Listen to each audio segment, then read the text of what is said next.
El capítulo 1 y el versículo 4. Juan a las 7 iglesias que están en Asia, gracia sea con vosotros y paz del que es y que era y que ha de venir y de los 7 espíritus que están delante de su trono. Los 7 espíritus, no olviden eso, están delante del trono, los 7 espíritus. ¿Y qué son los 7 espíritus? Los 7 brazos del candelero, no olviden eso. Versículo 5. Y de Jesucristo el testigo fiel, el primogénito de los muertos y príncipe de los reyes de la tierra, al que nos amó y nos ha lavado de nuestros pecados con su sangre. Ahora, déjenme preguntarles. El libro de Apocalipsis, cuando comienza, ¿menciona el atrio del santuario? Al comienzo de Apocalipsis, ¿se menciona el atrio directamente o dónde está Jesús en Apocalipsis 1? Está en el lugar santo. ¿Pero qué venía en el santuario antes del lugar santo? Venía el atrio. Vamos a poner aquí, el atrio. ¿Qué había en el atrio?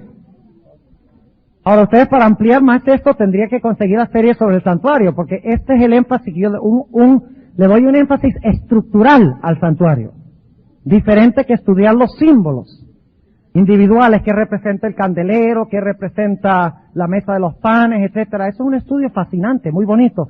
Pero yo lo hago desde otra perspectiva, mostrando cómo el santuario ilustra el plan de salvación, cómo ilustra la historia de Israel, cómo ilustra el año de agricultura judío, cómo ilustra los festivales judíos, cómo ilustra cómo todo el sistema, la economía judía, era una revelación tremenda del plan de salvación.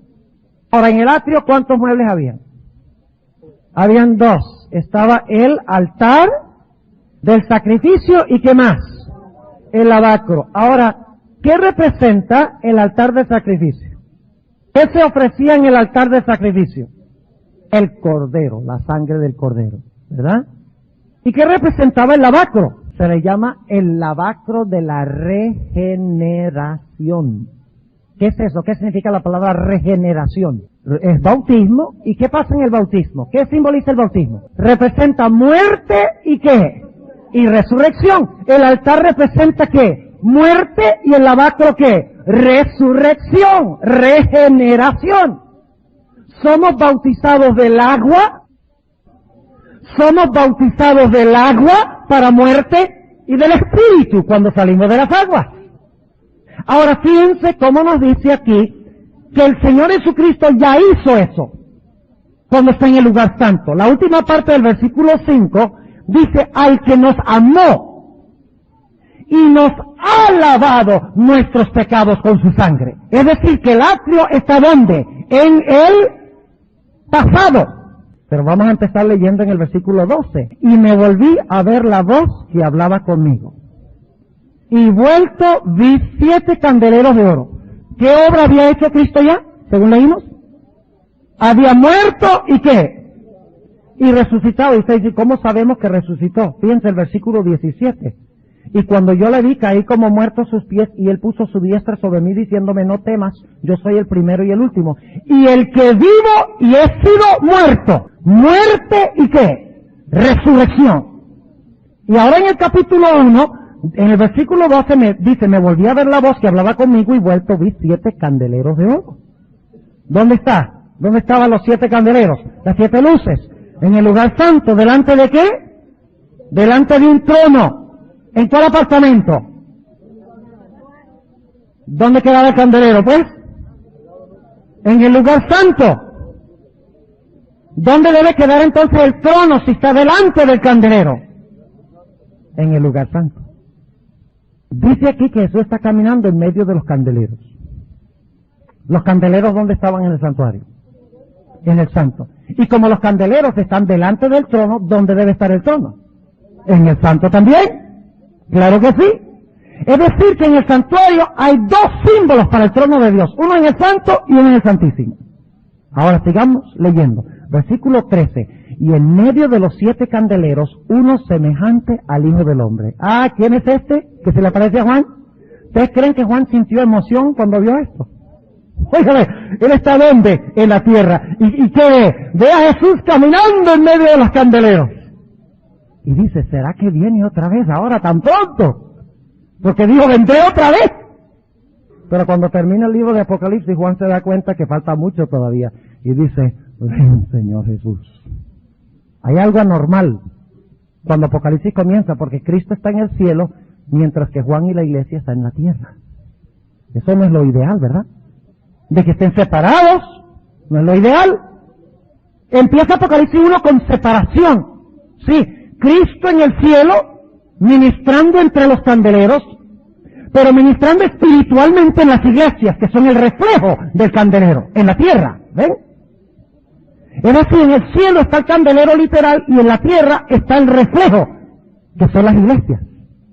¿Y qué hace Cristo cuando camina en medio de los candeleros en el cielo? ¿Ustedes creen que lo único que Él está haciendo es manteniendo prendidas las mechas de un candelero echándole aceite de oliva? ¿Qué simboliza el hecho de que Él está caminando allá en medio de los candeleros? ¿Qué hacía el sumo sacerdote todos los días, según Levítico 24? Caminaba, entraba al lugar santo y entonces se fijaba a ver si las mechas estaban largas, es decir, destabilaba las lámparas y se aseguraba de que tuvieran suficiente aceite para seguir dando luz. ¿Qué está haciendo Jesús en Apocalipsis 1? Sí está caminando en medio de los candeleros en el cielo, pero esto simboliza el hecho de que Cristo, a través del Espíritu Santo, porque dice que son los 7 espíritus enviados a la tierra, más adelante, están dando en medio de la iglesia en la tierra para asegurarse de que tenga el aceite del Espíritu Santo y de que la iglesia no deje de dar su luz. ¡Qué tremendo! Es decir, en Apocalipsis 1 Cristo está en el candelero manteniendo la luz de la iglesia viva.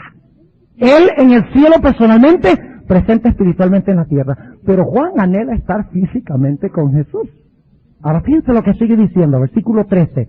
Y en medio de los 7 candeleros, uno semejante al hijo del hombre, vestido de una ropa que llegaba hasta los pies y ceñido por los pechos con una cinta de oro.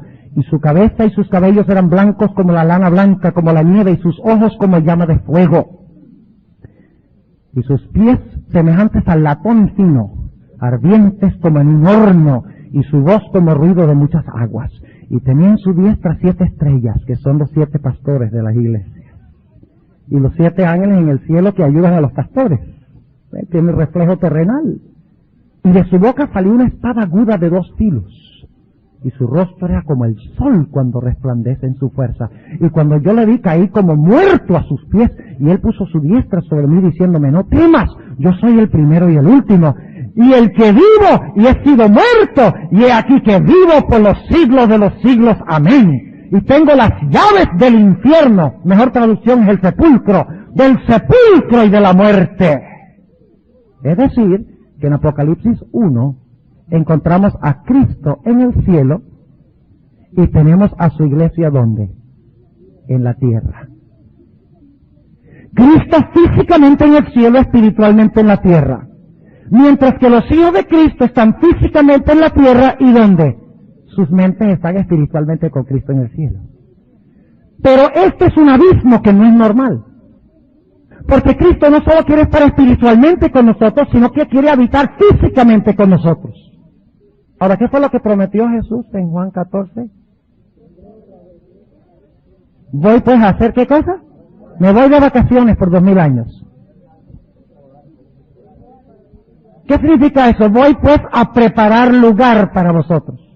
¿Dónde encontramos la historia de cómo prepara Cristo el lugar? En Apocalipsis. Está la historia de cómo prepara el lugar. ¿Qué es lo primero que hace? Mantiene la llama de la iglesia ¿qué? Encendida. Ahora movámonos un poquito más allá. Tenemos el atrio, ¿verdad? Ya hemos visto que luego Jesús se encuentra ¿dónde? Entre los candeleros, los 7 candeleros en el lugar santo. Ahora, ¿qué otro mueble había en el lugar santo? La mesa de los panes de la proposición. ¿Correcto? Ahora vamos a leer Apocalipsis el capítulo 4 y el versículo 1. Apocalipsis 4 y el versículo 1. Después de estas cosas miré y he aquí una puerta abierta en el cielo, y la primera vez que oí era como de trompeta que hablaba conmigo diciendo, sube acá y yo te mostraré las cosas que han de ser después de estas. Y luego yo fui en espíritu y he aquí un trono. ¿Y quién viene de repente y llega al trono más adelante en Apocalipsis 4 y 5? El Padre está sentado en el trono, pero más adelante llega uno como un cordero inmolado. ¿Y qué hace? Se une al Padre en el trono. Ahora, ¿qué es eso? ¿Cuál trono es este? ¿El trono del lugar santo o del lugar santísimo? Ahora fíjense, vamos a anotar algunos detalles. ¿Cuántas pilas de panes había en la mesa de los panes de la proposición? 2. ¿Por qué 2? ¿Dónde está el Espíritu Santo durante la administración en el cielo? ¿Dónde está? En la tierra, porque no hay 3 pilas de panes en la mesa, porque hay 2. ¿Quiénes son los que sustentan al pueblo de Dios? Que no solamente Cristo mantiene la luz de la iglesia viva, sino que Cristo, ¿qué hace? Alimenta a su iglesia con el pan celestial, para que pueda tener fuerza espiritual. Y usted dice, ¿cómo sabemos que este trono es el trono en el lugar santo? Que el trono es la mesa de los panes de la proposición. En primer lugar, hay 2 hileras de panes. Y la Biblia habla del Padre y del Hijo como el pan de Israel, de su pueblo. Segundo lugar, si miramos la geografía del santuario, encontramos que el candelero quedaba ¿en qué parte? En el sur del santuario, del lugar santo. ¿Dónde quedaba la mesa de los panes? En el norte. ¿Y dónde está el trono de Dios? Según dice Isaías 14. ¿A dónde quiso meterse Lucifer para quitarle el trono a Dios? A los lados del Aquilón, el norte. Y en el Salmo 48 y el versículo 1 y 2 dice que Dios habita a los lados del norte. Ahora, hay otra razón. Y es que acabamos de leer que los candeleros se encontraban delante de ¿qué? Delante del trono. Ahora, ¿qué estaba en el santuario inmediatamente delante de el candelero?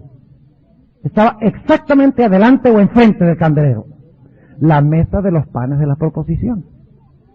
Es decir, que el trono es el lugar donde está la mesa de los panes. Y no es coincidencia, escuchen bien, de que el tercer caballo y el cuarto caballo son caballos que representan hambre espiritual. Hambre que finalmente trae muerte. Como la iglesia de Tiatira, donde Jezabel esconde la palabra de Dios y como resultado no llueve en los días de su profecía y como resultado el pueblo de Dios languidece hambre. ¿Están entendiendo? Es decir, que los sellos, hay que entender que en los sellos hay una escasez, no desaparece, pero hay una escasez tremenda de pan. Más adelante hablaremos más de eso. Necesitamos también, para entender esto, regresar a Apocalipsis 3:21.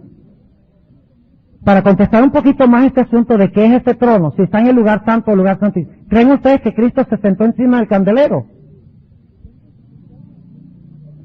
¿Creen que se sentó encima del altar de incienso? No. ¿Cuál es el único otro mueble que hay en el lugar santo? La mesa de los panes. Ahora, noten lo que dice Apocalipsis 3:21. Una promesa a la iglesia de la Odisea. En realidad a todas las iglesias, porque es la conclusión de la serie sobre las iglesias. Dice, al que venciere, yo le daré que se siente conmigo en mi trono, así como yo he vencido y me he sentado con mi Padre en su trono. Déjenme preguntarles algo. Cuando Jesús ascendió al cielo, ¿se sentó con su Padre en el mismo trono? Cuidado, ustedes me oyeron leer este versículo. ¿Qué dice aquí en el versículo 21? Al que venciere yo le daré que se siente conmigo en mi trono, así como yo he vencido y me he sentado con mi Padre en su trono. Es decir, que en el trono, cuando Cristo ascendió y venció, ¿se sentó dónde? En el trono ¿con quién? Con el Padre. Ahí tiene las 2 pilas de pan. Ahora déjenme leerles una cita del primero escritos. Para ver si la hermana White dice lo mismo. Ok, este capítulo de primeros escritos se titula El fin de los 2300 días. ¿Qué fecha es eso? 1844. Ahora escuchen bien. ¿Hay un trono en el lugar santo? ¿El Padre y el Hijo se sentaron en este trono hasta 1844? Fíjense lo que dice. Página 54. Vi un trono, y sobre él se sentaban el Padre y el Hijo. Dice la sierva de Dios. La hermana White siempre está en armonía con la Biblia. Lo que pasa es que a veces nosotros no pensamos que esté en armonía porque somos muy flojos para buscarlo. Ahí está el problema. Pero a mí me gusta primero ir a la Biblia y después al Espíritu de Profecía. ¿Ves? Porque entonces la gente dice, de verdad que la hermana White está en perfecta armonía con la Biblia. Pero cuando empezamos con Elena White, entonces la gente gana la impresión de que, la Biblia está en armonía con Elena White. No, tenemos que mostrar que Elena White está en armonía con la Biblia. No la Biblia con Elena White. Aunque creemos en los dos. Pero somos el pueblo de la Biblia. Y tenemos que predicarle al mundo la Biblia. Y luego entonces le mostramos el postre del Espíritu de Profecía. Y el postre es lo más sabroso. A algunos tal vez no les guste el postre. Dice, vi un trono, y sobre él se sentaban el Padre y el Hijo. Me fijé en el rostro de Jesús y admiré su hermosa persona. No pude contemplar la persona del Padre, pues le cubrió una nube de gloriosa luz. Pregunté a Jesús si su Padre tenía forma como él. Dijo que la tenía, pero que yo no podía contemplarla, porque dijo, si llegases a contemplar la gloria de su persona, dejarías de existir. Yo voy a saltar un poquito más adelante, donde ella dice lo siguiente. Vi al Padre levantarse del trono. ¿Del trono? Del trono doble. ¿Quién se levanta primero?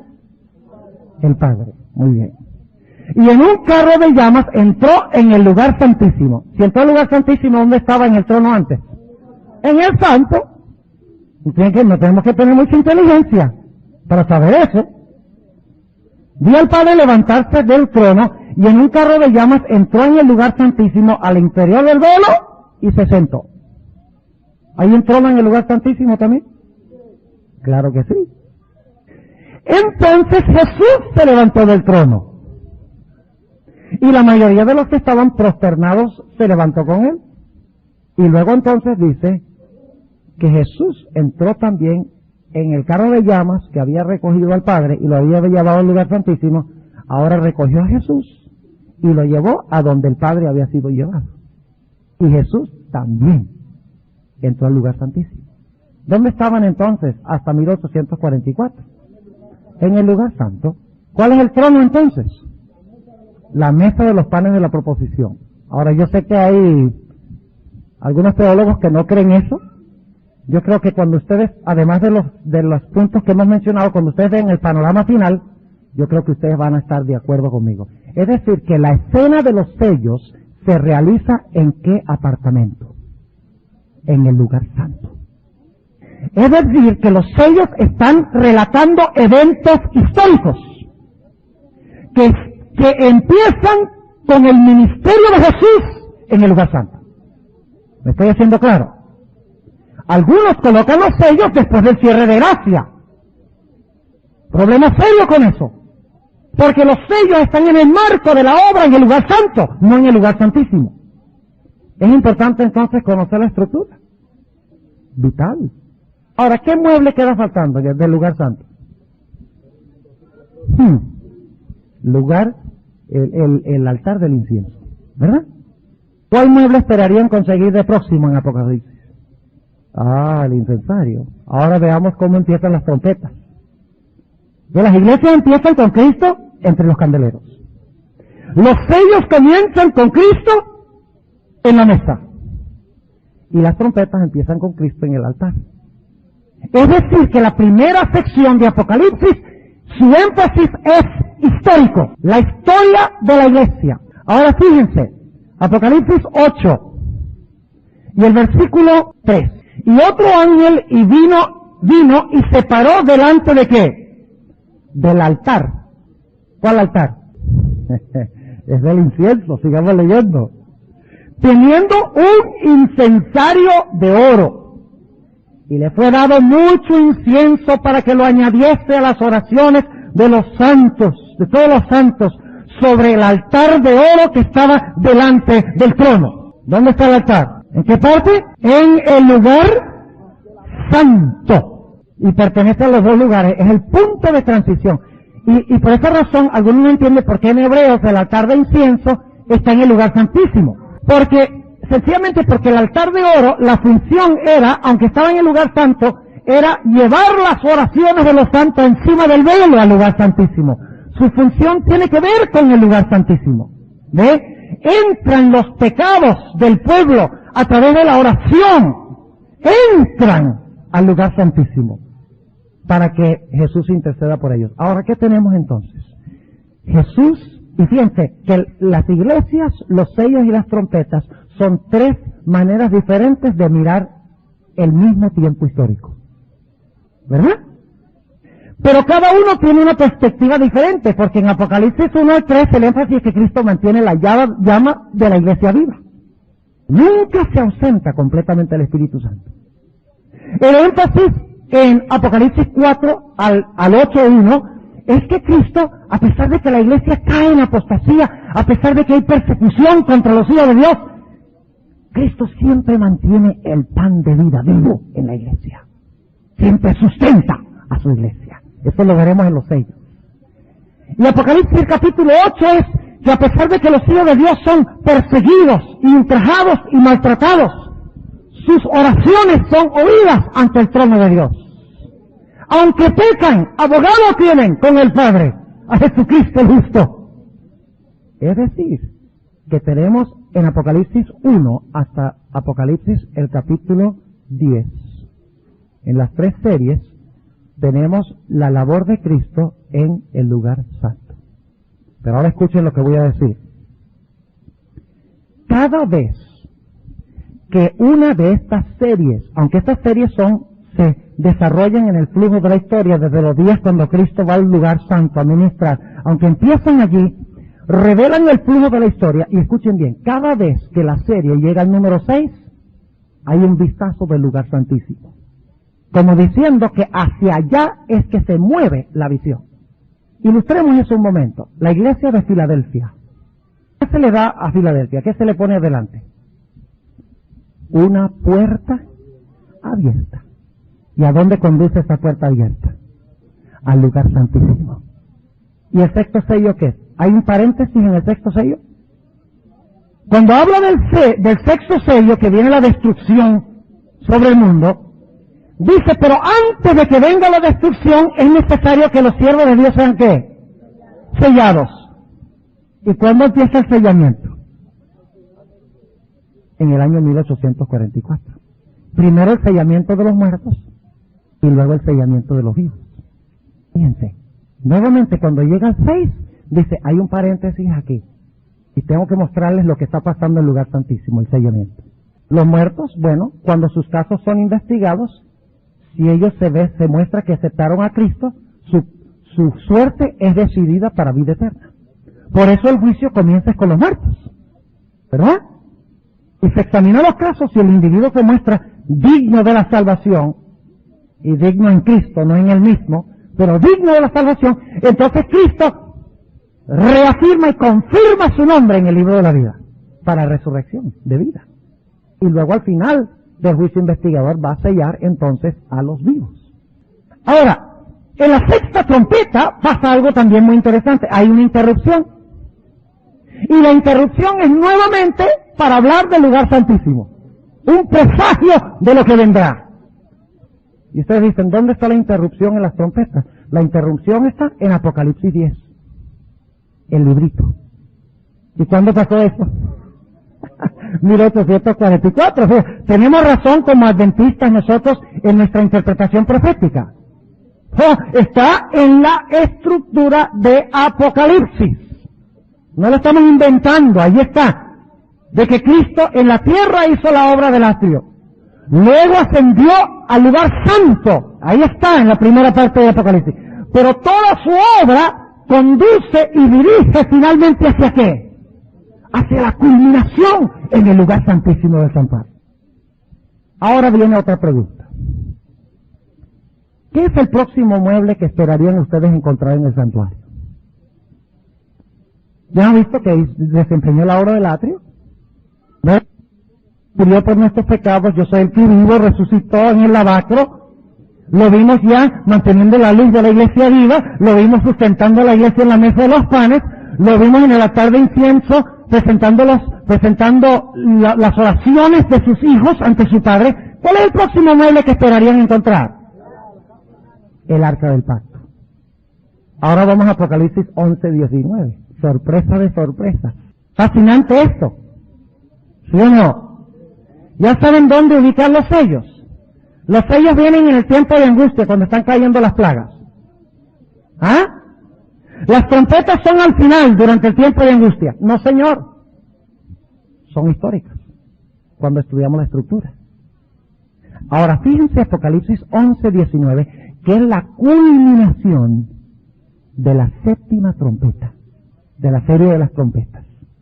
Dice en el 11:19 lo siguiente, después de haber hablado del librito de 1844, etcétera, dice, y el templo de Dios fue abierto en el cielo. Del santuario. Ahora pregunto, ¿qué significa que la puerta es abierta? Cuando la puerta del santuario se abre es porque hay ¿qué? Porque la gente puede ¿qué? Entrar. Es decir, la puerta de la salvación está ¿qué?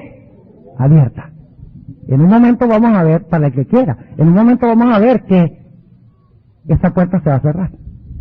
Y nadie va a poder entrar. Ajá. Ese es el próximo evento. Ahora fíjense. Dice en el 11:19, y el templo de Dios fue abierto en el cielo. Y el arca de su testamento fue vista en su templo. ¿Cuál es el próximo mueble? El arca. ¿El arca de qué? ¿Dónde estaba ese templo? ¿Cuál templo es este? El de Salomón. El que se construyó después del cautiverio. El tabernáculo del desierto. ¿Cuál templo es este? ¿En el cielo está el arca del testamento?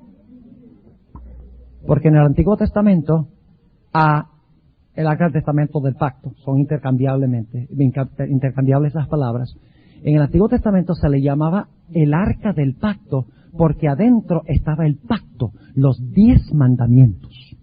¿Correcto? ¿Sí o no? Ahora, en el cielo hay un templo. Algunos dicen el cielo es el templo. Mentiras. El cielo no es el templo, el cielo tiene un templo con 2 apartamentos, santo y santísimo. Y en el santísimo está el arca del pacto. Y si es el arca del pacto, adentro debe estar el pacto. Argumento irrefutable a favor del sábado. Porque allá están las tablas de la ley, o si no, no se le llamaría el arca del pacto. Es el arca que tiene adentro el pacto, los 10 mandamientos. Ahora, sí, de las que Dios tiene en el cielo, las originales, sí, no las copias terrenales, están todavía guardadas en el arca terrenal que fue ocultada. No, hasta donde sepamos no son las mismas. La hermana White dice claramente que el arca, poco antes de que Nabucodonosor conquistara Jerusalén, fue ocultada en una cueva y que está escondida hasta el día de hoy, y da la impresión de que estará descubierta. Y la ley será sacada como testimonio al mundo, a un mundo que está en transgresión de la ley.